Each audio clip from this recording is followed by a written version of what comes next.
J'ai une mauvaise nouvelle les amis. Une nouvelle tendance s'est développée dans le catch depuis quelques années et elle est nulle et me donne envie de me claquer la tronche par terre. Alors là vous me répondez, laquelle? Parce qu'il y en a tellement. Oui j'avoue, je suis taquin mais là c'est vraiment catastrophique. Les conférences de presse après chaque show important. Dites-vous que c'est devenu normal d'avoir des catcheurs qui viennent parler aux médias après chaque premium live event, avec aussi un Triple H qui met ses lunettes de la mauvaise foi et qui se fait mousser à mort, ou un The Rock qui oublie qu'il est censé être le plus gros méchant du business. Et il en pense quoi, Johnny? Laissez-moi vous le dire, c'est un poison pour le divertissement sportif à mes yeux, même si j'y vois quand même quelques bons côtés. Alors, pourquoi c'est si toxique pour le bien du produit? C'est quoi le problème avec les conférences de presse? Pour quel motif faut-il les arrêter d'urgence? Est-ce que c'est trop tard? Le dentifrice est-il sorti du tube et impossible à re-rentrer dedans? Vous connaissez le mantra. Lunettes de la clairvoyance, café très chaud, sulfateuse en position, ça va barner. Vous êtes bien sur Johnny Catch, mon coup de gueule sur les conférences de presse dans le catch, c'est parti. Alors oui les amis, j'ai un avis sur les conférences de presse dans le catch, mais il est complètement différent de ce que je pense des conférences de presse de manière générale. Et vous allez voir en quoi c'est différent pour le divertissement sportif et dans les autres disciplines. Déjà, commençons par le commencement. Toujours avec la même rage parce que tout ça m'énerve, mais je vais vous dire. Déjà, les conférences de presse en soi, j'ai rien contre, absolument rien contre. Pour ça, il ne faut pas croire que c'est contre les conférences de presse en soi, que je trouve que c'est une mauvaise chose. Non, non, pas du tout. C'est vraiment dans le catch que ça a rien à foutre là. Pardonnez mon langage. Déjà, je trouve que dans le sport, de manière générale, ça a de l'utilité. Pourquoi, par exemple? Son intérêt à la conférence de presse en soi, ça peut être de véhiculer des messages auprès de différents acteurs. Alors dans le foot par exemple, ceux qui suivent un peu le foot, qui sont au courant de comment ça se passe, il y a des conférences de presse d'avant-match, d'après-match.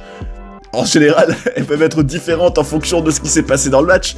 Ce qui est certain, c'est que avant ou après, elles permettent souvent de transmettre donc des informations, mais aussi des idées, des messages, une philosophie, une façon de voir les choses, auprès par exemple des joueurs du club, si c'est par exemple l'entraîneur ou le président d'un club qui parle, des supporters, en gros de toutes les parties concernées, mais aussi les rivaux, et ça peut être très stratégique. En conférence de presse, on peut par exemple imaginer un entraîneur de foot ou d'un autre sport qui va se servir de la conférence de presse pour déstabiliser l'adversaire, ou alors donner une certaine impression, alors qu'en réalité c'est pas du tout ça, cela joue un peu à la Sun Tzu, c'est très bien possible. C'est aussi du management la conférence de presse, parce que regardez, des joueurs de foot par exemple qui entendent leur entraîneur parler très très bien d'eux en public dans la presse, ils vont être heureux, ils vont être fans de lui. Mais inversement, il y en a certains qui peuvent prendre la mouche s'ils se font dégommer publiquement par leur propre coach, ça peut arriver.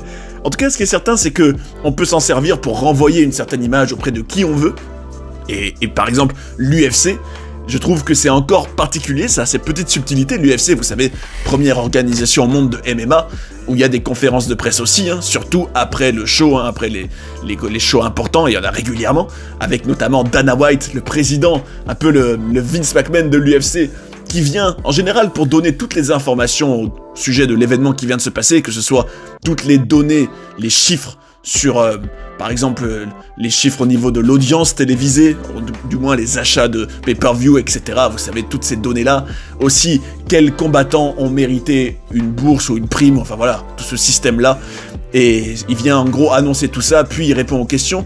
Et tout ça sert surtout en réalité, notamment auprès des combattants qui viennent après les combats, d'analyse, ils prennent du recul, ils expliquent, ils débriefent leur match, ils débriefent ce qui s'est mal ou bien passé. Et surtout, ça sert parfois aussi à annoncer la suite, que prévoit chaque acteur, que prévoit l'UFC en l'occurrence. Et je me dis, bon ben là, ça a clairement de l'intérêt de les écouter, c'est très intéressant. Mais là, on se pose la question, parce qu'on est là pour parler de catch quand même, mais dans le catch, à quoi ça sert? Pourquoi faire ça dans le catch? Parce que, désolé, au cas où vous ne le sauriez pas, mais bon, franchement, qui ne le sait pas de nos jours, bien évidemment, le catch n'est pas un sport normal. Le catch est du divertissement sportif. Ce n'est pas un sport comme le foot ou comme l'UFC.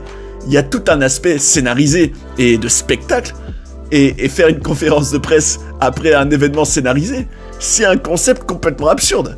Je me dis, enfin bon, voilà justement, on rentre dans le vif du sujet, voilà déjà un débat, à quoi sert de faire une conférence de presse si t'es dans quelque chose où tout est déjà écrit?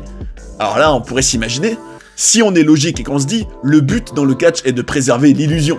Là, on rentre vraiment dans des débats que je trouve passionnants, et je vous invite d'ailleurs à me répondre vraiment en commentaire ce que vous en pensez, parce qu'on touche vraiment au cœur du catch, à la suspension d'incrédulité, à l'illusion qu'on est censé respecter. Par exemple, une conférence de presse, on est d'accord qu'à la base, donc le catch, normalement, on va chercher à préserver l'illusion qu'on vient de nous montrer à l'écran ou dans l'arène. Tu viens de voir certains personnages, tu viens de voir certaines storylines, des rivalités, certains qui sont censés se détester, certains qui sont censés être dans certaines conditions mentales, physiques, peu importe. Et si en conférence de presse, tu vois tout l'inverse, comment tu vas te sentir? Et est-ce que tu vas toujours être autant investi dans ces histoires et autant croire en ces personnages si tu vois tout l'inverse? Parce que oui, c'est bel et bien ce qui est souvent arrivé, hein, et ça va me faire ma transition vers tout le côté tatane à fond contre les conférences de presse.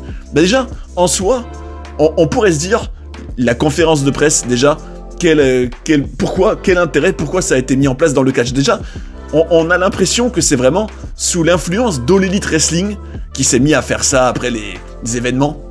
Il y en a eu des marquantes d'ailleurs, hein, on s'en rappelle bien sûr, CM Punk à l'époque où il était à l'AEW, la conférence de presse qu'il avait faite, c'était limite plus intéressant que tout ce qu'ils avaient fait dans les shows, tellement en gros il s'était mis à dégommer. Mais justement, ce qui était tout l'intérêt d'un CM Punk en conférence de presse, tout comme d'ailleurs un MJF, Maxwell Jacob Friedman, vous savez, une des stars de l'AEW, tout l'intérêt de ces deux catcheurs-là, c'est que ils étaient dans leur personnage, ou du moins leur personnage est tellement proche de comment ils sont vraiment, que tu fais pas de nuances, tu fais pas de distinction, et finalement la conférence de presse sert de prolongement à ce que tu as vu pendant le show, peut enrichir tout ça, peut aussi créer des storylines en elle-même, et peut encore plus enrichir la situation, encore plus hyper peut-être pour certains matchs. Par exemple, je peux aussi dire, parce que comme quoi je suis pas totalement contre le concept, je pense surtout que c'est la manière de le faire qui ne va pas du tout. Déjà pour moi c'est essentiel que la conférence de presse respecte le kayfabe, et c'est intolérable qu'un catcheur vienne en conférence de presse et sorte complètement de son personnage. On va parler des exemples juste après. Mais par exemple, à l'inverse, John Cena, Royal Rumble 2025, je vous en avais parlé sur la chaîne, rappelez-vous d'ailleurs, je vous invite à aller voir la vidéo que j'avais faite dessus. Cena, à ce moment-là, qui n'avait pas encore fait le heel turn, et je disais qu'il fallait le faire, surtout en l'ayant vu en conférence de presse après le Rumble, où il disait « C'est moi le meilleur choix pour le business, en gros, le best for business, c'est moi, en tant que champion, 17e fois, c'est ce qu'il faut faire. » Et il avait un discours beaucoup plus autoritaire et égomaniaque et heel par rapport à d'habitude, et je me disais, là c'est génial, la conférence de presse a permis à John Cena de s'exprimer d'une manière totalement inédite qu'on n'avait encore jamais vu de lui, hein, et ça c'était vraiment génial, et puis surtout ça a permis de nourrir la situation autour de Cena, de lui donner un peu plus de nuances, de relief et d'intérêt par rapport à on va dire, à tout ce qu'il nous a donné comme bouse avant, et je reste poli. Et d'ailleurs, ça a mené à son heel turn, hein, sur le long terme, enfin plus ou moins long terme. Bref, donc je me dis, dans ce sens-là, de cette façon-là, la conférence de presse peut être géniale. Ça peut alimenter les storylines, ça peut être génial. Mais par contre, quand est-ce que c'est une catastrophe? Enfin déjà, je me dis, quel paradoxe, vous vous rendez compte? En fait, mettre en place une conférence de presse, d'une certaine façon, c'est se prendre un peu pour un vrai sport. Exemple, je me dis... Je me mets à la place par exemple d'un Triple H ou d'un Tony Khan à la AEW et je me dis, qu'est-ce qui peut me donner envie de faire une conférence de presse?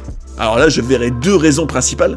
Numéro 1, je dirais, ça peut nous crédibiliser, ça peut nous faire passer pour quelque chose de réel, comme un sport, hein, comme l'UFC. Et donc ça peut peut-être permettre aux personnes qui voient ça, aux téléspectateurs, aux médias ou quoi, d'adhérer à fond, hein, encore plus peut-être à nos personnages, à nos histoires, à condition bien sûr qu'il n'y ait pas, on va dire, de grosses différences entre la conférence de presse et ce que tu vois à l'écran. Et deuxièmement, je me dirais, mais ça c'est quelque chose de beaucoup plus opportuniste et vicieux en soi, je dirais oui, en gros, enfin vicieux. En réalité, si tu es purement, on va dire, d'un point de vue business, tu te dis, non, c'est bien d'avoir la presse dans la poche.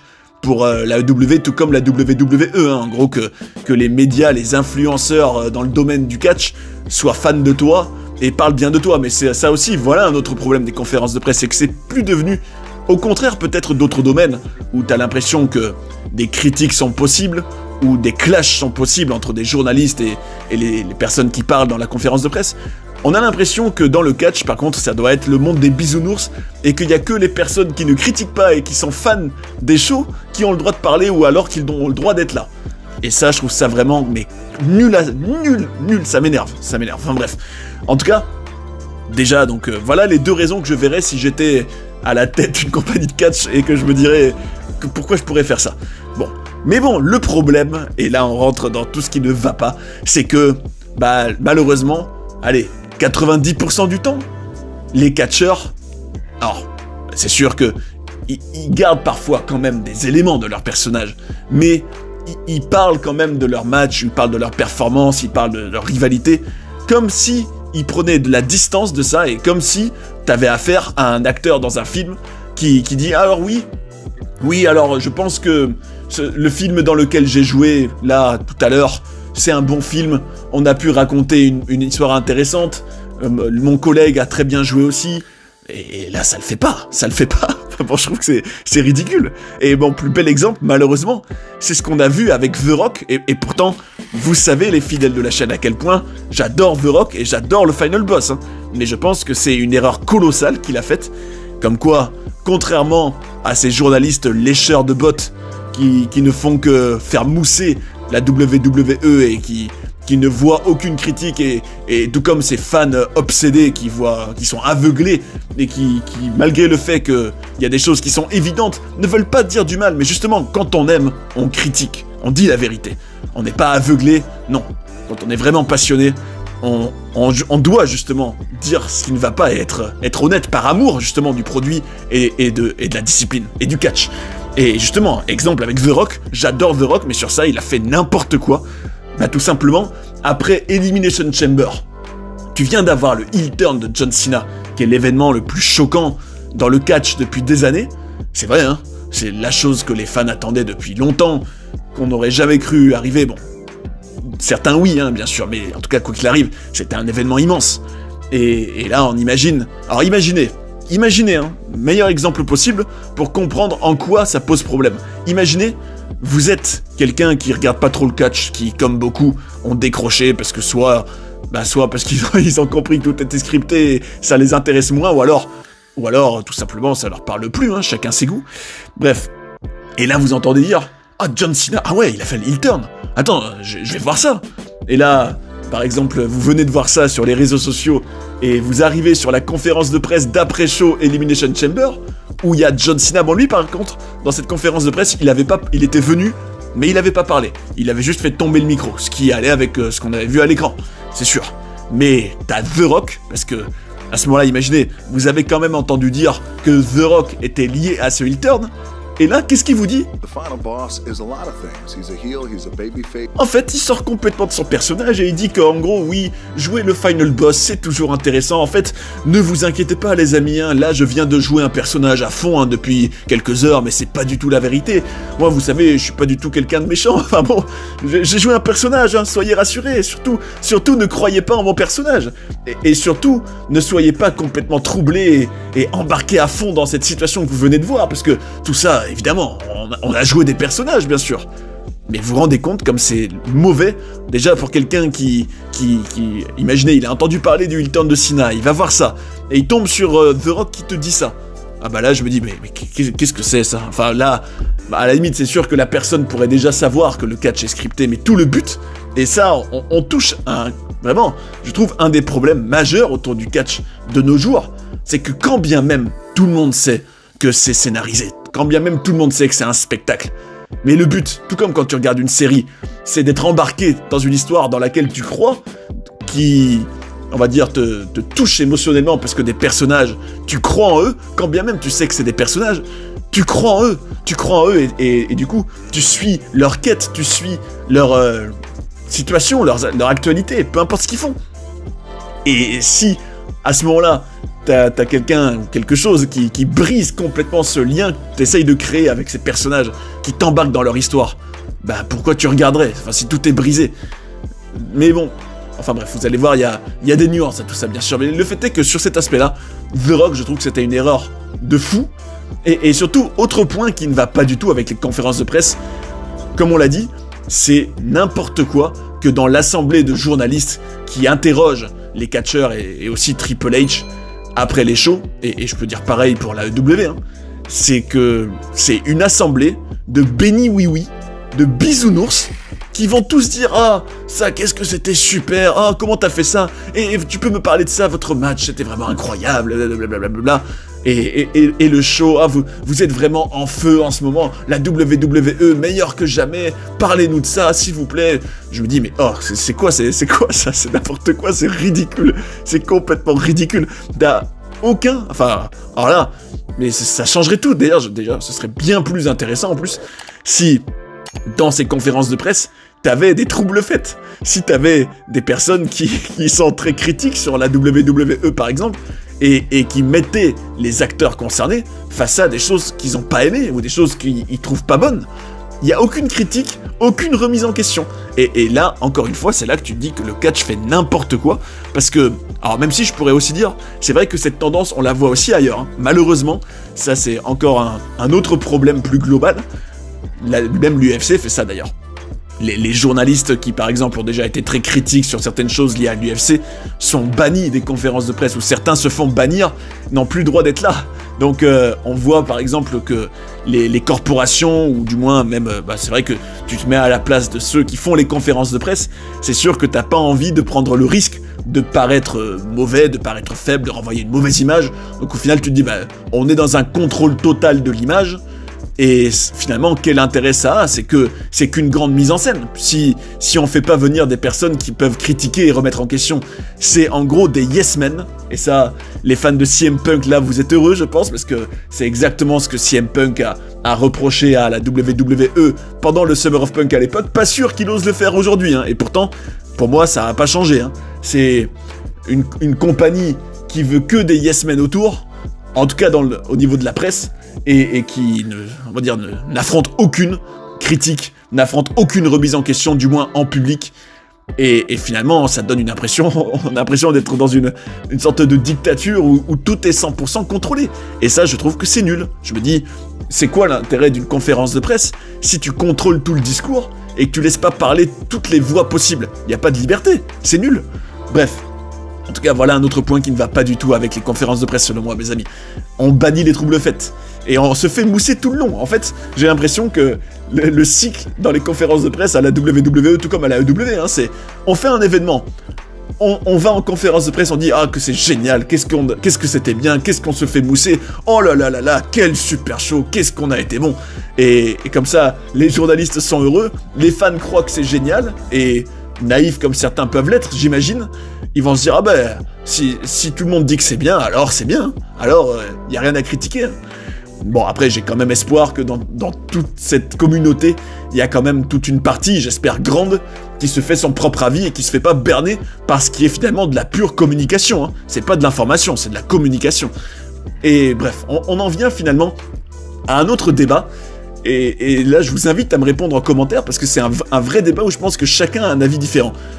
Imaginez, vous regardez une série, parce que en soi, le catch est censé être une série, hein, avant que ça devienne, avant que ce soit complètement corrompu et influencé négativement par cette mentalité nulle de vouloir faire du catch, on fait des matchs, c'est génial. Non, le catch à la base c'est une grande série avec des épisodes à la télé chaque semaine où tu suis des personnages et des histoires, c'est ça qui a fait son succès et pas les matchs, sauf s'il racontait des histoires, sauf si il y avait des personnages et que c'était au service de choses passionnantes.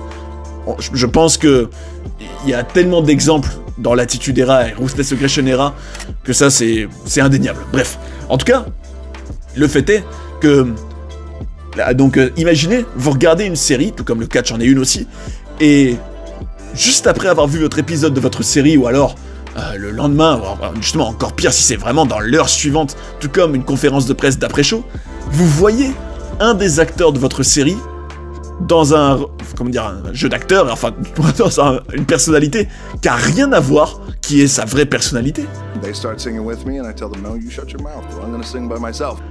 Est-ce que vous seriez autant investi toujours dans la série? Ou est-ce que vous, justement, vous avez peut-être cette image que vous construisez dans votre cerveau en regardant une série, par exemple une de mes séries préférées, dites-moi si vous aussi c'est une de vos séries préférées, on partagera ça au-delà du catch, mais Prison Break par exemple, imaginez, vous êtes en train de regarder Prison Break, une des meilleures séries de tous les temps d'ailleurs, et vous avez regardé par exemple les 2 premiers épisodes et vous avez vu Scofield, qui est le héros de la série, et vous venez de regarder donc ça, et 1 heure après, vous voyez l'acteur Wentworth Miller, complètement rien à voir avec Scofield, bon mais c'est le même acteur, en ayant mais donc un comportement mais à l'opposé de Scofield, est-ce que, alors là c'est une vraie question, et je vous invite vraiment à me donner votre avis, est-ce que en le voyant, et donc en ayant dans votre tête l'image que en fait ce Scofield, oui c'est un personnage, c'est sûr, c'est complètement un personnage, que ce type-là en fait n'a rien à voir, est-ce que ça brise l'illusion intérieure que vous vous créez peut-être, ou qu'on se crée, quand on regarde une série? Ça c'est une vraie question. J'ai l'impression que dans le catch c'est vraiment encore plus particulier, parce que c'est sûr que quand on regarde un film, ou qu'on regarde une série, on se dit automatiquement, bah tout ça c'est des acteurs, tout ça c'est des tournages, ils sont dans des personnages, il y a tel acteur qui joue tel personnage. Quand par exemple on nous met dans des DVD par exemple de films ou de séries, des making-of ou des coulisses, en soi ça pose pas vraiment problème, parce que tu fais clairement la distinction entre, t'as le truc artistique, t'as l'art, t'as la fiction que tu regardes, ça c'est le produit que tu regardes, et t'as totalement, j'ai l'impression que peut-être dans le domaine des séries et du cinéma et même des autres arts au-delà du catch, en gros que la distinction elle est automatiquement faite entre la fiction et le réel. Sauf que le catch, depuis toujours, toute l'idée c'est de brouiller la frontière entre les deux. Et comme il n'y a pas un tournage avec des personnages et des caméras, tout ça, mais au contraire, ils jouent ces personnages devant nous, tout l'intérêt, c'est que là finalement, la distinction on la fait peut-être moins automatiquement, et on a peut-être besoin de voir ces personnages rester fidèles à l'illusion qu'on se fait d'eux, le plus possible. D'ailleurs, je peux enchaîner sur un autre gros problème, c'est imaginez, vous êtes sur les réseaux sociaux, vous suivez un catcheur sur Instagram par exemple, et vous venez de le voir, bah, tout comme c'est le cas pour The Rock d'ailleurs. Hein. The Rock par exemple, vous regardez ses réseaux sociaux, enfin regardez Instagram, à part quand parfois il est prévu pour des shows WWE et qu'il en parle, et que ses posts peuvent être un peu dans l'esprit du Final Boss, mais tout le reste du temps, c'est Dwayne Johnson, hein, et ça a rien à voir avec le Final Boss. Même si il s'est aussi servi de Instagram pendant la route vers WrestleMania 40, et c'était exceptionnel, pour y être son personnage avec encore plus de liberté, puisqu'il n'y avait pas de censure sur Instagram. Donc ça, c'était extraordinaire, justement. Tout le paradoxe de The Rock, d'ailleurs. Capable de jouer son personnage encore plus et d'être brillant, mais d'être aussi... Ouais, bah, d'être lui-même, ce qu'il est vraiment, et de renvoyer une image qui a rien à voir avec le Final Boss, par exemple. Imaginez comme c'est bizarre de suivre quelqu'un qui est un babyface sur Instagram, mais qui est le top heel dans la WWE. C'est absurde, c'est absurde. Et je me pose la question, et franchement, je donnerai pas de réponse. Justement, je me dis, c'est un débat, c'est une réflexion que je vous invite à faire aussi. Est-ce que ça nuit aujourd'hui, en sachant qu'aujourd'hui, tout le monde est au courant des subtilités du catch, est-ce que ça nuit à notre investissement émotionnel dans les personnages et dans l'histoire de voir des acteurs du catch complètement sortir de ce qu'ils sont censés être dans l'illusion? Est-ce que ça nuit à notre investissement ou pas? Parce que je terminerai par un exemple, et là je fais appel à ceux qui ont suivi l'époque Catch Attack et qui en sont probablement nostalgiques, et qui suivent aussi l'épopée Inside Catch Attack sur la chaîne. Si vous le faites pas, foncez tout de suite, juste après là, allez suivre ça, croyez-moi. Pour tout fan de l'époque Inside Catch Attack, enfin Catch Attack et qui a vécu ces années-là, ou qui en a entendu parler, c'est une mine d'or, croyez-moi. On se retrace, show par show, mois après mois, toute cette époque glorieuse, et nom d'un chien, ça fait du bien. Bref, en tout cas, imaginez, vous êtes en 2009, Randy Orton, vous le savez, mon catcheur préféré, et mon personnage préféré aussi à l'époque, au cœur de sa période heel psychopathe. Imaginez, vous venez de vivre la scène, vous savez, la célèbre scène qui est d'ailleurs la vidéo de la WWE la plus vue sur YouTube, celle où Randy Orton avait attaché Triple H avec des menottes sur le ring pour embrasser Stephanie McMahon sous ses yeux.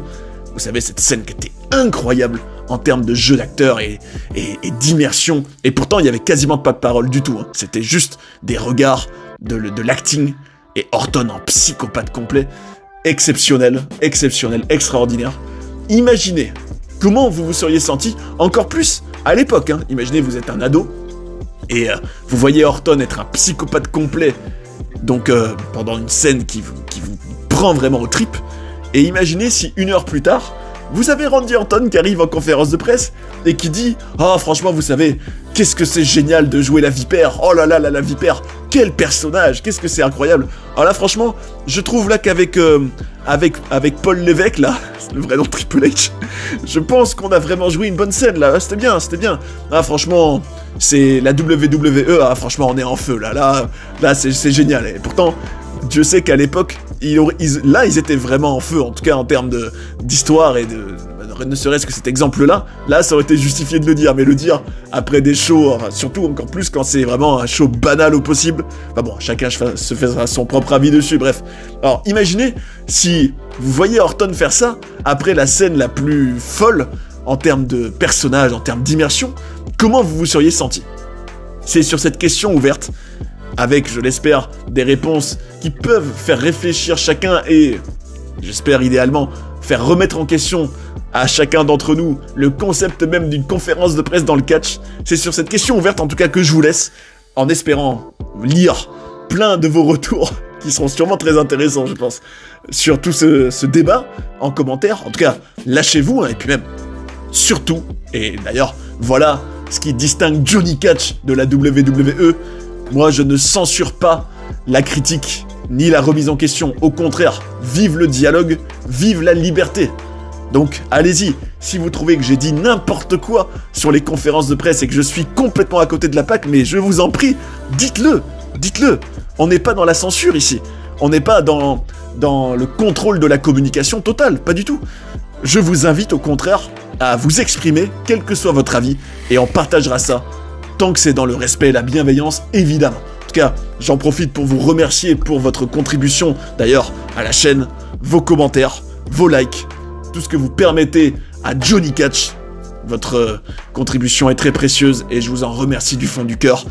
Et espérons que la WWE, surtout, se rende compte, quand même, au bout d'un moment, que dans une conférence de presse, soit vous restez dans le personnage, et vous alimentez et enrichissez encore plus les storylines, soit vous ne faites pas de conférences de presse.